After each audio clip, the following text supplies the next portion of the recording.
And that's just perfect. Yeah. Okay. Just ignore it. Hello, everyone. To borrow from Monica Scanga, who spoke so wonderfully earlier, in case you don't know me, I'm Jeff Loftus. I'm a member of the History Committee here at St. James the Less. Bill Stump is our lecturer today, and he's helping us with our 175th anniversary celebration all year long. And today we're talking specifically about some of the veterans who are buried in the St. James the Less graveyard. If we did all of the veterans who are out there, we would be here till next week. We have a very rich history of service in this church that dates back literally to the American Revolution. So Bill will be giving us some of the highlights, but let me tell you a little bit about Bill before he gets going. Bill is the New York Department Commander of the Sons of Union Veterans of the Civil War. He attended the University of Maryland at College Park, where he earned a bachelor's in history with a focus on military history. He later received a master's from Iona, writing a thesis involving a biographical analysis of the officer corps of New York's 3 African-American regiments during the Civil War. He is a veteran of the Iraq War and recently retired after 20 years service in the New York Army National Guard, which has included activations to Ramadi, Iraq, Guantanamo Bay, Puerto Rico, and here in New York with regards to the coronavirus pandemic. He works as an NYPD detective in the 42nd Precinct in the Morrisiana section of the Bronx, and he currently resides in Croton on Hudson with his wife Allison and their son Billy.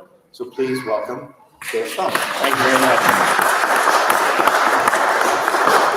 All right, everyone, it's my pleasure to be here today, and thank you so much for having me. And I feel honored to be able to speak about, as Jeff said, some of the veterans. We would be here for hours on hours, and I even had to edit more guys out from what I initially had planned. But the stories here are abundant, and they are amazing, and they speak to a community both in life and service, and here in their final resting place at St. James the Less.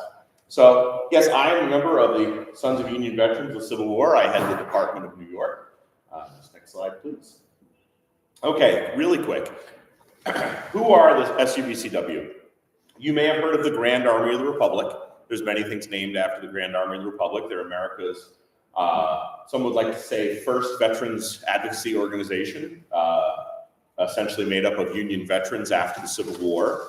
And in 1881, they were founded to support the GAR. It was 20 years after the end of the war. One of the funnier things is that we were a militia before the Spanish-American War. One of the things that we were founded for is the belief that the Civil War may happen again. And these veterans did not want to have the train up and recruiting struggles that they had gone through in the Civil War. So they wanted their sons to be on standby. So they actually do enlist during the Spanish-American War. Whole organizations of the SUVCW go out and become local companies. And then with the modernization of the National Guard in the post-Spanish-American War environment, the idea of having a private militia kind of goes out of vogue in America. So they supported Union veterans as they grew older, and then eventually we were congressionally chartered as a non-for-profit in 1954 after the death of Albert Wolson, who was the last Union veteran, which is kind of crazy to think about. 1954 was the last Union veteran who passed away. So today we're a patriotic hereditary society dedicated to honoring those who saved our republic. We also serve alongside 4 different women's organizations, and together we are known as the Allied Orders. Okay, next slide. Okay, just a little bit about today. The graveyard at St. James, like all graveyards, is inherently a place of mourning and reflection, as we say there, while waiting for the resurrection to come. On a day like today, it can act as an open-air museum to the patriotism and valor of the generations of Scarsdale families and from surrounding communities that are buried here. As I said, given the incredible amount of veterans buried here today, I'll only be able to cover a handful, and it is my honor to share these stories with you. There's a saying that you you die twice when you physically die, and the last time someone says your name. And we are ensuring that their memory does not die today by telling their stories. So the first group of veterans we're going to talk to you about, this is going to be about fathers and sons. Service is hereditary. And here at St. James, we're going to talk about 3 families in particular who are interweaved both in life, death, and in their service. The fathers would have served during the Civil War. Now, we all know about the story of our Civil War, as we call it the Slaveholders' Rebellion. And frankly, I could talk about it all day, so we'll just, everyone has the idea. But the Spanish-American War is something that's almost completely lost in our national consciousness. It is not very celebrated, it's not really talked about, which is crazy because it had an incredible impact on America. And as you'll see from these stories, it had an incredible impact on the men who fought in it. So contemporarily, the war against Spain was viewed in a way as our testament of our national reconciliation after the Civil War. You would have Confederate officers. One of the people assumed that Theodore Roosevelt was the commanding officer of the Rough Riders. He was not. That was General Joseph Wheeler, who was a Confederate cavalry officer. Now, Wheeler was getting on in age at that point. At one time during the Battle of, I think, Saguenay, he said, "Get them, boys, we got those Yankee SOBs on the run." So, and it was a kind of America's coming out party on the national scale. Just as the Civil War put to rest our fatal flaw of our founding, the Spanish-American War thrust America into the world stage. Okay, so let's talk about these families. We'll just say I jumped. Yeah, just stay right here on this one. Okay, so the first people we're going to talk about are the Bleekers. So James Bleeker, whose grave is seen here, and his son Anthony were collaterally descended from Major Anthony Lispenard Bleeker, a major in Washington's army and a powerful businessman in post-revolution New York. Now, those names should sound familiar as they're given to streets in lower Manhattan. James Sr.'s grave, who's seen here, is marked with a copper GAR marker down there for the Lafayette Post 140, which was a large GAR post in New York City. So, next slide, please. On Decoration Day, 1896, the Lafayette Post donated 2 flagpoles at Columbia University, extolling the students in regard to the American flag to love, cherish, and defend it. Next slide. Now, during the war, James Bleeker served in the 7th New York State Militia. Now, the 7th New York State Militia was a pre-Civil War unit. This was not one of the volunteer regiments that answered Lincoln's call. This was an existing unit within New York before the war. And they were known colloquially as the Silk Stockings because they included among their ranks the sons of New York City's wealthiest families. So they're immortalized here in the departure of the 7th Regiment, which was made by famed illustrator Thomas Nast, who is the man responsible for our modern image of Santa Claus and the term nasty. So this is them answering Lincoln's call to war in April of 1861. And next slide. So they actually bivouac in the Capitol. This is them in the Capitol Rotunda. I believe this is from Harper's Weekly.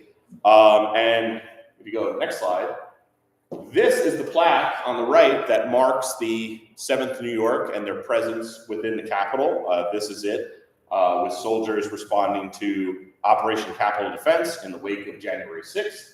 I was there. I did not have the pleasure of sleeping in the Capitol. I was in the Library of Congress. Quick side, a little bit funny. As we went into the Library of Congress, there was a kind of frantic running of people packing up artifacts to get them away. And I was like, well, that's crazy. Like, we're soldiers. Like, you know, we can take care of things. And no sooner had I said that than someone dropped a cartoonishly large container of coffee on the ground. And I was like, please take the national treasures out of the room immediately. Okay. So now the 7th New York, they get called up 3 times. They get called up for the initial response. They get called up for service in the summer of 1862 in the defenses of Washington, and they get called up in 1863 to defend Harrisburg during the Gettysburg campaign. So the interesting thing about the state militia units is that they could not be called up for longer than 90 days at a time. This doesn't change throughout the war.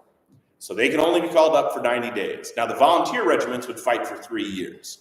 So there was a little bit of animosity, but the Silk Stockings basically exercised their reputation by their conduct. And they were called I believe they called it a bandbox regiment, which was just basically they looked good on parade and they didn't do a lot, but their service in the Civil War kind of dispelled that and won them glory. So next slide. So this is James's son, Anthony. So Anthony took after his father serving in the 71st New York from 1893 to 1920. Next slide. So this is his dates of rank for his New York National Guard service. You can see all of his from 1893 through 1904. He eventually retires in 1920. Next slide. So here he is. This is Anthony James Bleecker. This is a post-war photo. This is from 1902. He is inspecting his men at Creedmoor Rifle Range in Queens. Creedmoor was a major National Guard facility. It also was a place where many NRA rifle records were set that still exist today. It was abandoned in the early 20th century and is now a psychiatric hospital for the last almost 100 years. So the 71st New York was also a pre-Civil War unit. They were founded in 1850 by Hamilton Fish, who has many things in New York named after him, and I believe he went on to be governor. Now, they were founded as the American Guard. They were essentially the armed wing of the Know Nothing Party during the 1850s. By this point, 40 years later, they become members of the National Guard, and their kind of colorful history is just that history at this point. So the 71st were sent to Cuba during the Spanish-American War. Now, what's interesting about that, there's a lot of animosity between Civil War veterans and Spanish-American War veterans, which is funny because it never stops. Every war, the veterans from the previous war always have something to say about the veterans from the current war. Now, the big gripe among Civil War veterans was that local state funds were being taken that they had been getting for the last 30 years to give to Spanish-American War veterans, and Spanish-American War veterans, something like 70% of them didn't leave America. They were mobilized. We built a massive army, and we defeated the British. Excuse me. We did twice. We defeated the Spanish in what they called the Splendid Little War. Essentially, the war was over too quick for everyone to get involved. But the 71st didn't have that problem. They were in the thick of it. So if you go to the next slide, this is the soldiers of the 71st in Santiago, Cuba, during the campaign. And if you'll note here, they are wearing their wool uniforms and wide campaign hats. Not exactly ideal for the tropical wet conditions. As you can see, they're fording their way through a swamp here. So on July 1st, 1898, we have the Battle of San Juan Hill. San Juan Hill, of course, is made famous by Theodore Roosevelt, propels Theodore Roosevelt onto the national stage. So the 71st was there, and so was Anthony James Bleecker. Now, the 71st, if the Rough Riders were the heroes of San Juan Hill, the 71st, unfortunately, are the goats. Their superiors, not any fault of a captain like Anthony James Bleecker and the other members of the 71st will meet, they were essentially issued incompetent and contradictory orders while having a hard time maintaining their formation under the blistering tropical sun. So the unit becomes atomized. Companies are separated from the regiment, platoons are separated from the company. And despite the fact that they could have just laid down and done nothing, they instead saw advancing units and ran off, one man, 5 men, a platoon, and joined other regiments in their attack on San Juan Hill. So in the later scandalized hearings on the subject, Teddy Roosevelt essentially testifies on behalf of the 71st New York and says they acquitted themselves despite the incompetence of their commanding officers.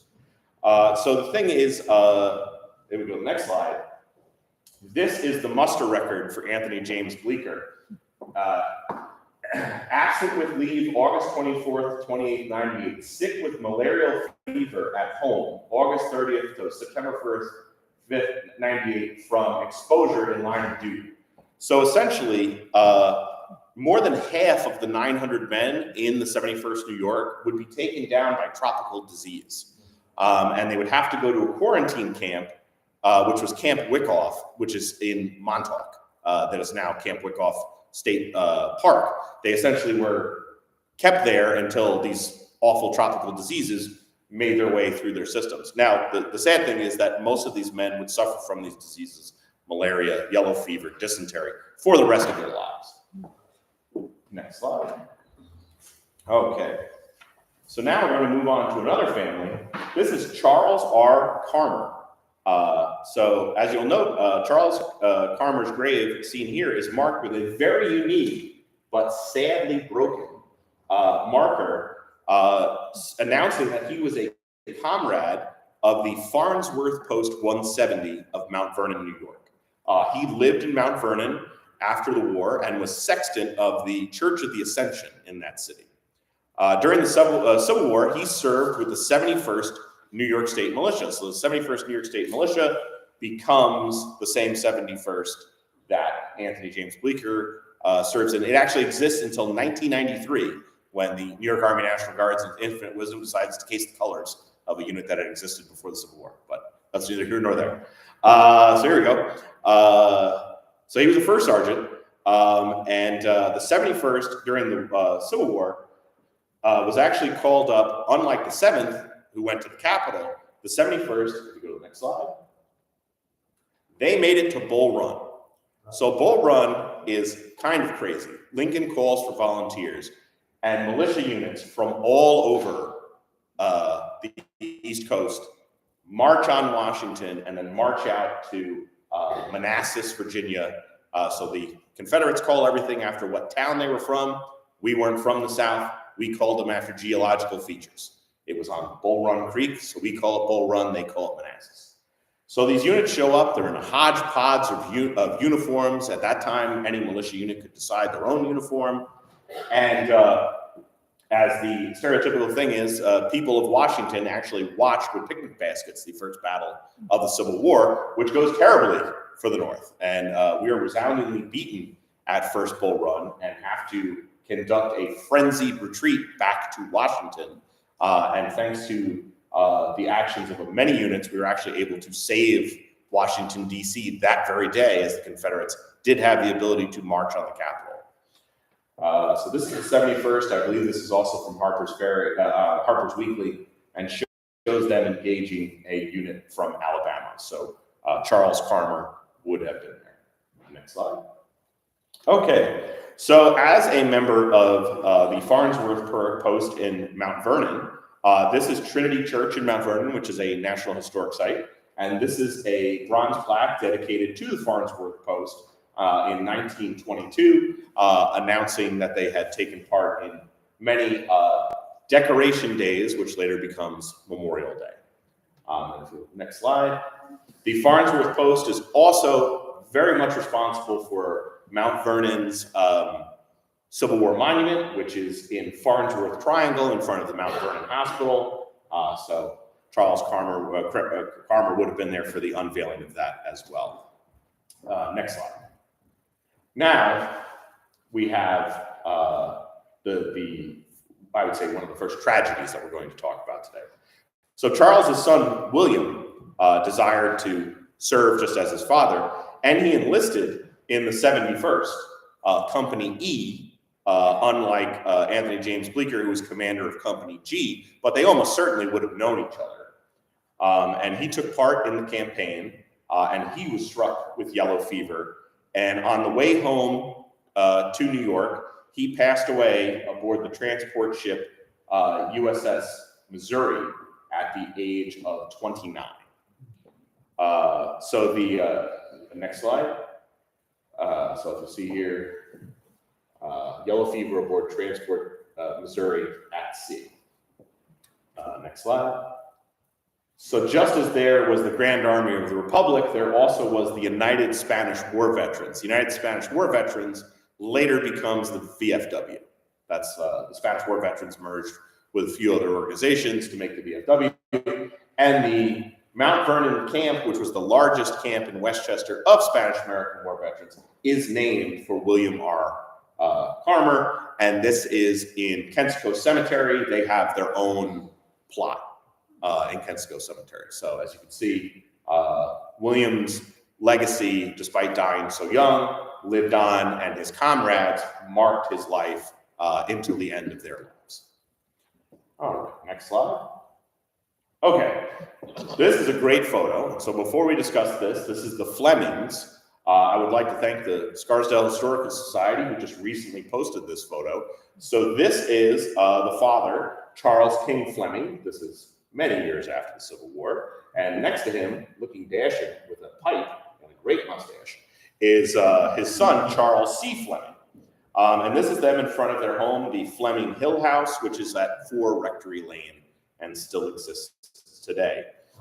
As to Major Charles King's service, I can put it no more accurately than Vermont politician Solomon Foote did in a letter to the War Department encouraging his exchange after being taken prisoner at the Battle of Jerusalem Pike Road in June of 1864. So I'm just going to read this. The wonderful thing about these Civil War records is anything that was sent to the War Department on their behalf is in it and is memorialized. So we actually have this letter. Major Charles K. Fleming, 1st Regiment, Vermont Heavy Artillery, was captured on the Weldon Road in the month of June last with a large part of his battalion. Since that time, he has been in different rebel prisons and was last heard from confined at Columbia, South Carolina. Major Fleming was in the First Battle of Bull Run as a private in the 71st New York. Afterwards, an orderly in the same regiment, then First Lieutenant, Captain, and Major in 1st Vermont Artillery, and at all times has faithfully done his duty as a brave, useful, and intelligent officer. His mother is a very aged lady in ill health, and a sister, Mrs. S.C. Popham of Scarsdale, New York, is prostrated by a protracted sickness brought on chiefly by the excitement connected with her brother's imprisonment, and her recovery is doubtful. It is respectfully asked that the Major General Hitchcock will give such directions as will lead to the speedy exchange of Major Fleming. Now, at this point in the war, the exchange program, the Dix Hill Cartel, as they called it, between us and the Confederates, had broken down. And one of the reasons they broke down was due to the orders of General Ulysses S. Grant. The Confederates refused to acknowledge African Americans as combatants. They said that any African American caught bearing arms would be captured and returned to a state of slavery, even if they were born free. And any white officers captured leading black troops would be executed for servile rebellion. So, on that behalf, essentially, Grant set an ultimatum to the Confederates: if you do that, we'll kill the rebels that we have currently in our custody, and no more prisoner exchanges. So the POW population on both sides explodes because of this, and Major Fleming would not be released until February of 1865, so the end of the war. While in custody in Macon, Georgia, and Columbia, South Carolina, he advocated for his fellow prisoners' treatment, actually writing a circular deploring the sorghum stew that had been provided by the rebels. So after the war, Charles was an integral part of the St. James community. He served as a vestryman and warden for St. James the Less for over 50 years. Next slide. So this is his gravestone, and you'll say, faithful soldier and servant unto his life's end. Next slide. Okay, and this is the grave of Charles C. Fleming. So Charles C. Fleming, next slide. Charles C. Fleming serves in Company G of the 71st New York, the same regiment that his father would serve in the Civil War, the same regiment that the Carmers and the same regiment that the younger Bleecker would serve. So you can imagine right here in this building, they would be talking about the 71st New York.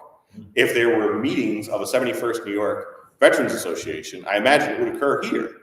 So he served in Company G, commanded by most likely his friend, Anthony James Bleecker. During his time in service, Charles rose to the rank of corporal. He too was struck down with disease. This very elegantly written script here is just basically saying how many times he was hospitalized for disease. In his case, it was dysentery. He never really recovered from it. And on July 11th, 1908, he passed away from complications of this disease at his family's home at just the age of 42 years old. All right, next slide. So this is a picture of him. As you can see, I'm not a medical doctor. He does have a rather gaunt expression. This is a post-war photo. Next slide. Okay, this is away from 71st New York and the Civil War and Spanish-American War veterans, but this is a very interesting story within the cemetery. The man seen here is Alexander Fleming Popham, and he is the great-grandson of Major William Popham, who is, of course, the church's benefactor. So he is a very interesting case because he traveled to France during World War I as an officer of the Red Cross. We still were kind of working the kinks out with these kind of organizations. So you would actually hold a commission in the Red Cross as an organization. He is the only officer of the Red Cross to ever then be laterally commissioned into the U.S. Army. While he was in France, they gave him a position as a captain within the 307th Infantry Division of the 77th Division of New York, which was a division raised almost exclusively of draftees from New York City and the surrounding counties. So I'm sure if I cast a wide net over the 30 or 40 World War I veterans that are buried here at St. James Celeste, I would not be surprised if many of them were in the 307th. So if you could think of just, he's serving in World War I, and his great-grandfather, of course, was the illustrious William Popham serving during the Revolution. Okay, next slide.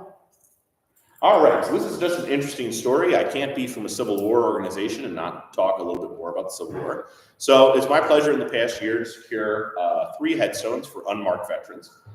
And one of the most interesting veterans in his lasting impact, and now the unique story that he adds to St. James, is that of Irvine Bell. So he was born in 1829 in Ireland, and this is just to show you, I don't think they do the census like this anymore. This is him in the 1860 census. He's enumerated at work. So a census taker just showed up to a stone cutting yard in Eastchester, and he is listed among all of the other Irish stone cutters, and they marked him there as being living in the Mount Vernon post office section of Eastchester. All right, next slide. So he enlists in the 74th New York, Company I. This is, as I said, one of the volunteer regiments who would serve for 3 years. And on October 6, 1861, they changed his name to Irwin instead of Irving because, kind of a little Ellis Island situation. They would say, we already have an Irving. We have a guy in our unit whose ancestor was named something, and they enlisted him under his middle name because his last name was Brown. They already had a Michael Brown. So now you're Adam Brown because that's your middle name. So this creates chaos after the war with pensions because guys have to have people testify because some guys ran away from home and enlisted under completely fictitious names. Now they're old and they want their pensions and they have to have someone to testify that I am the person who I say I am. All right, so they less than a month later, they're sent to Camp Scott, which is today's Mitchell Field in Long Island. And they were sent to the peninsula in the first grand campaign to seize the rebel capital at Richmond. They took part in the siege of Suffolk, Virginia, where Bell must have distinguished himself because he was promoted to corporal on December 6, 1861. So this is from Finster's guide. After the war, they wanted, New York State wanted everyone's service tabulated. And they also wanted all these units a reference. So this is this guy, a general named Finster. He had to correlate all of the dead, wounded, and missing in each and every battle for every regiment in the state of New York. It was like a 10-year undertaking that produced literally 100 volumes of regimental histories. So this is taken from the 74th New York. Now, as you can see, they're in some skirmishes in 1861. They're in some skirmishes in 1862. There's, we lose one enlisted man in the first 2 years of the war. Now we get to Williamsburg, Virginia. Williamsburg, Virginia, the Battle of Williamsburg on May 5th, 1862 would be the end of Bell's War. He was wounded in action, being shot through the shoulder, a wound that would cripple him for life. That day would be the 74th bloodiest, with 49 of their 124 combat deaths throughout the entire course of the war resulting just from that one day. After months in an Army hospital in Washington, D.C., he was discharged due to disability on August 21st, 1862. Maybe go to the next slide. This is his pension card. He was granted an invalid pension in 1867. So judging by the date and time, to have gotten a pension that soon after the war, he would have either have lost his arm or lost the use of his arm. So for a man who's a stonecutter, he now would struggle with that disability for the rest of his life. The 1870 census shows him living in the same area, the Mount Vernon section of Eastchester, now married to Eliza with 2 sons, 7-year-old Andrew and 4-year-old Samuel. He passed away on April 3rd, 1874. Bell must have had some forewarning because he carved his own gravestone. Next slide. As noted in this June 1933 issue of the Scarsdale Inquirer, they noted his extraordinary inscription in the churchyard. To all my friends left here to weep, behold the grave in which I sleep. Prepare for death while you are well. You'll be entombed as well as Bell. So we go to the next slide. So I came across that story and I was so excited because I was like, I got to find this guy's gravestone. That's crazy. And I was able to reach out to the church during the pandemic, and this was his gravestone. So at some point, it stops being mentioned in the newspaper in the 1940s. It's gone. It's gone. It's not buried in front. It's not buried in the back. I almost think that this would be some sort of like prank because of that memento mori inscription. Teenagers in an old graveyard stealing a headstone with an interesting inscription. But thankfully, as I say to people, the U.S. government will provide a headstone to a veteran until there is no America. So we were able to write to the VA and provide his service record. And now you see this is what was placed in the cemetery last year. And next slide. So thanks to the generosity of St. James the Less, the cemetery committee, the history committee, his epitaph has returned and has been carved on the back of his new granite veteran's headstone. So now this story can be told to anyone walking by, the interesting, and I like to think, as a morbid Irish Catholic myself, that he was definitely pleased that his wittiness has been resurrected for all to see. Truly his final message. So, all right, next slide. All right, now the next 3 veterans that I'm going to talk about is interesting, and I think this is almost unheralded, and I'm a guy who spends a lot of time in a lot of cemeteries. There are veterans from not just the American military here. There are veterans from, who we're going to talk about, the British Army, the Canadian Air Force, and the American Volunteer Group in China. And so all these men were united in the fact that they wanted to get into the fight faster than America did. The wheels are turning for us to get involved in these wars, but these men are in positions driven by a sense of justice to ultimately get into the fight that America ends up joining. So as our allies, I consider them just as much a veteran for Veterans Day as anyone else. So the first guy we're going to talk about, as you can see, Scarsdale Youth Decorated Abroad. This is Major Thomas Kelvin Evans. And this is his gravestone in the cemetery, which you would not think was a veteran, just because there's no real markings on it. He's born August 9th, 1898. He was the son of Reverend William Evans and his wife Anne, who were both born in Wales. Reverend Evans was the headmaster of St. David's Hall. Next slide. So this is St. David's Hall in Scarsdale.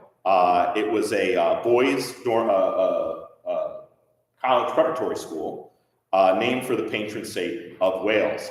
The school was located on a large property near Edgemont Road and Old Army Road south of Edgemont High School, which in the 1920s became the Beach Hill Estates. So Thomas is studying abroad in the United Kingdom at 16 years old in 1914 when the war breaks out, and he enlists in the British Army at 16. And since he had had some schooling, he was commissioned an officer in the British Army at the age of 16. Next slide. So he serves with the Northumberland Fusiliers, where he earned the Military Cross for actions behind enemy lines. Now, British medals are a little bit different than our medals, but it would be the equivalent to a Distinguished Service Cross. It's about the third highest valorous award that you can get in the British Army. And he earned it before he could have a beer today. So, to tell you how he earned it, and this is a picture of it right here, this would be the inscription. I'm ensured to get the inscription of King George, who would have been president. See, I'm committed to popular government. The king during the World War I. Next slide. So this is the mark of his unit, the Northumberland Fusiliers, and I will read this to you. These awards were published in the London Gazette as part of their propagation. One of the funniest things is that in the well, to me, strange as an American serviceman myself, is mentioned in dispatches is almost as powerful as getting a Medal of Honor in America, and it literally means that your officer mentioned you by name. I was like, I should hope the least I get is mentioned by name. But to tell you what Thomas Kelvin Evans did, he made a reconnaissance in advance of a patrol which had held up by machine gun fire from 2 points. By working close up, he was able to locate the exact position of these guns. He further located 2 machine gun posts further behind, from which our men were being sniped. And again, 2 more posts from which a machine gun was captured. He was out for nearly 4 hours, most of the time behind enemy lines. He displayed conspicuous gallantry and skill. So here is Evans at this tender age, operating in no man's land on the Western Front, tagging and then later allowing for the capture of multiple machine gun positions. And that is just almost jaw-droppingly brave. So he ends up being promoted to the rank of major and returned to Scarsdale, where he married Sarah Combs, right here at St. James the Less on September 15th, 1923. Now, Major Evans worked as an executive in a rubber business, and he lived at the home pictured here. Next slide. This is 20 Wayside Lane. This is still the house. This is the house of Evans at 20 Wayside Lane. Now, he's permanently disabled from the effects of being gassed on the Western Front. He succumbed to pneumonia on September 21st, 1930, when he would have been 32 years old.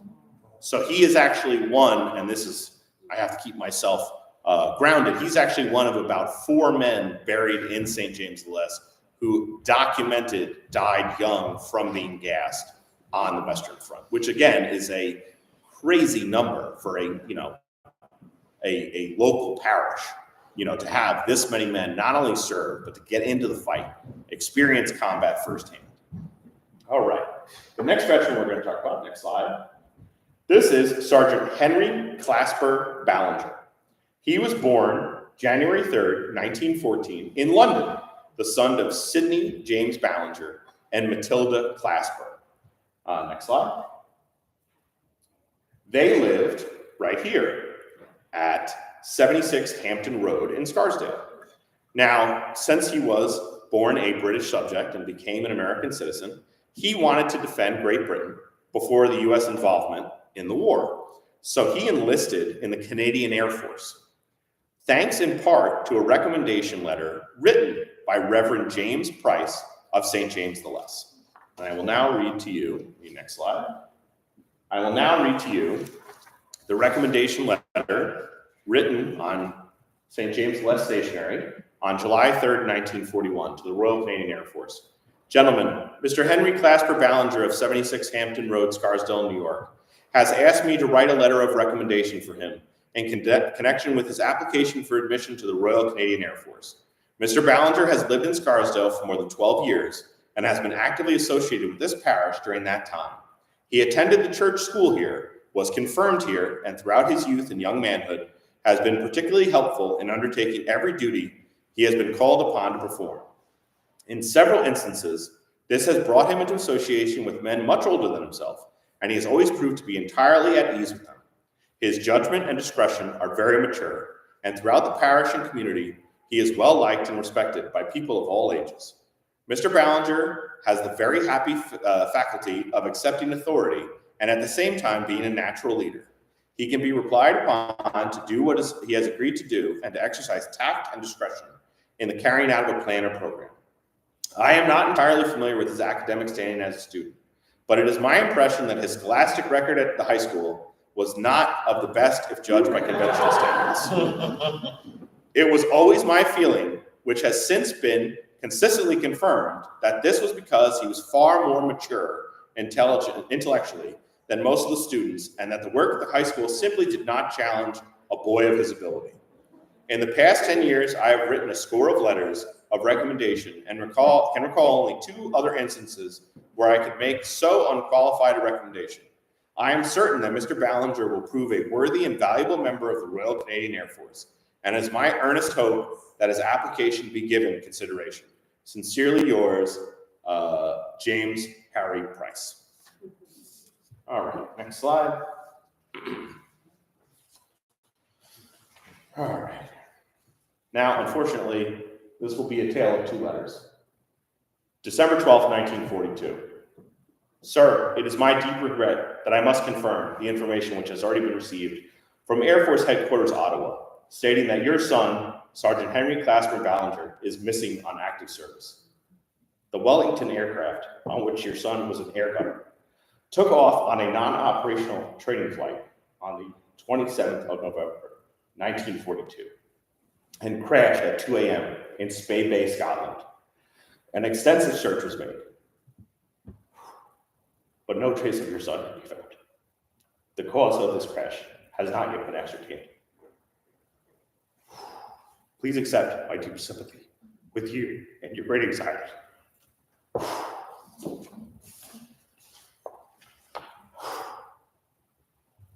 And this is what we're here for. Yeah. So, if you'll go back 2 slides. One more. So, Ballinger sleeps beneath the waves of Spey Bay in Scotland. One more slide. He is marked here at St. James by a cenotaph in memory of Henry C., Royal Canadian Air Force, 1914 to 1942, killed in action. His name appears on the Bomber Command Memorial Wall at the Bomber Command Museum of Canada in Nanton, Alberta, the Air Force Memorial at Runnymede, Surrey, England, and here at St. James Les with a cenotaph on his mother's grave. All right. Like I said, it's a big honor for me to tell these stories to you guys. All right, let's scroll over to, this is Ensign James Van Curen Newkirk. James Van Curen Newkirk was born in Scarsdale on October 15, 1913, to Lewis and Edna Newkirk. He was called Scarsdale Jack, as he shared a name with a cousin, so they had to distinguish which Jack they were talking about. Next slide. He enlisted in the New York National Guard's 107th Infantry on June 4th, 1986, but left in 1938 to join the U.S. Navy. He had learned to fly in college at Rensselaer RPI, and he was subsequently trained as a naval airman and became a pilot serving aboard the USS Yorktown. Now, in 1941, his story gets really interesting because he is essentially, the U.S. government doesn't admit this until 50 years after the war, he is basically asked to resign his commission in order to join the first American volunteer group, also known as the Flying Tigers. Here's their insignia made by Walt Disney himself. Newkirk was one of the first 100 men from across the U.S. military to join the volunteers. Formed with the permission of the United States government, they assisted the Republic of China with experienced pilots to counter the ongoing invasion of Japan while maintaining official U.S. neutrality. The Tigers received further training from the British in Rangoon in Burma after arriving in China in the fall of 1941. On July 3rd, 1942, less than a month after Pearl Harbor, Newkirk led his squadron as commander of the 2nd Squadron Panda Bears, the first combat mission undertaken by Americans in the Second World War, as AVG pilots attacked a Japanese airfield near Raheng, Thailand. During that mission, Newkirk shot down 2 Japanese fighter planes. He would take part in multiple raids into Thailand, winning 7 dogfights, making him a certified ace pilot. So it's not widely, one of the reasons I really wanted to include him today is that this is not a widely known fact. The popular narrative is the first American response to the attack on Pearl Harbor is there's an attack, there's Doolittle's raid into Tokyo, and there's an attack in the Marshall Islands that I believe occur within like a month of each other. But here it is in January. So, you know, we're January 3rd, so we're less than a month after Pearl Harbor. And here is James Van Kuren Newkirk, a son of Scarsdale, operating clandestinely on behalf of the U.S. government in an attempt to preserve the democratically elected government of China. Next slide. All right. On March 24th, 1942, while conducting a raid against Japanese positions near Lamphun, Thailand, Newkirk's plane was destroyed, having either been struck by ground fire or possibly striking a tree. The British awarded him a posthumous Distinguished Serving Cross. While back home in America, he became the face of bond drives, as seen here. This is from the Carolina Times. What are you giving? He gave more than 10%. What about you? And you're not even being asked to give, but to invest in your own future and make a handsome profit beside. He had a lot to live for. Ask his father or the kids who knew him, his scout troop or his classmates at Rensselaer Polytech. Ask his widow. Scarsdale Jack, squadron leader John V. Newkirk of the Flying Tigers roster, blasted 28 Japs out of the sky before they got him. He gave all a man could give: courage, guts, gallantry, the will to fight, and kept on fighting, not 10%, but everything, his life. So here you have James V. Newkirk as a face of the early campaign of World War II. All right, let's see. His body was disinterred from Thailand in a joint American-Thai operation and brought here to St. James in 1949. Next slide. In 1991, the U.S. acknowledged that the men of the Flying Tigers had been on active service on behalf of the United States before their absorption into the U.S. Army in July of 1942. Newkirk was then awarded the U.S. Distinguished Flying Cross in 2008. Newkirk is also honored on the American Volunteer Group Monument at Chiang Mai Foreign Cemetery in Thailand, seen here on the left, and has a bust of his likeness at the Kunming Flying Tigers Museum in Kunming, China. So that is the story of James V. Newkirk. And it has been my pleasure to share these stories of these parishioners of St. James the Less who rest out here in the cemetery tonight. Thank you all for attending today.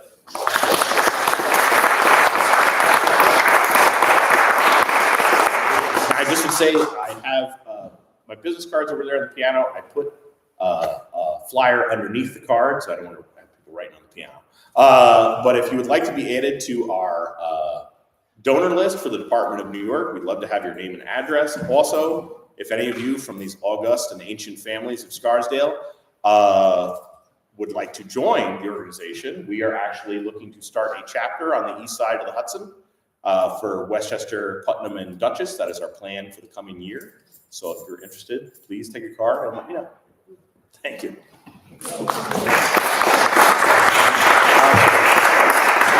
Just one quick announcement. We have maps of the graveyard with the locations of many of the graves and markers that Bill was just talking about.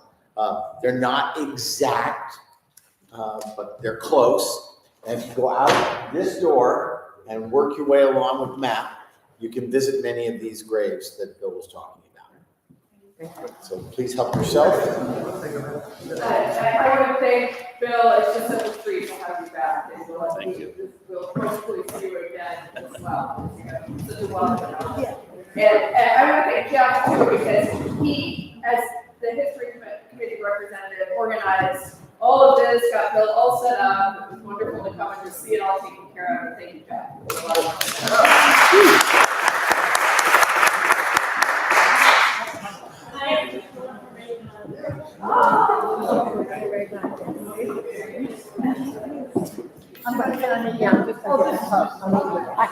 You ready for your lecture? Are you ready for yours?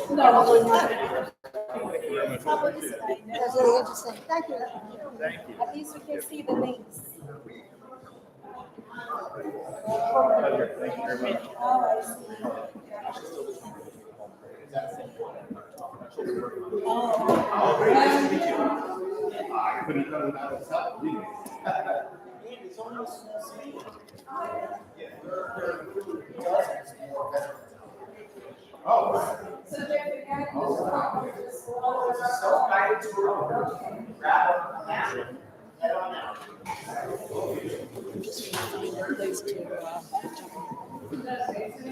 Stories, I know. I feel like it's just barely the surface. Yeah, we did record, right? We did, of course we did. Okay. Yep. I'm gonna stop that.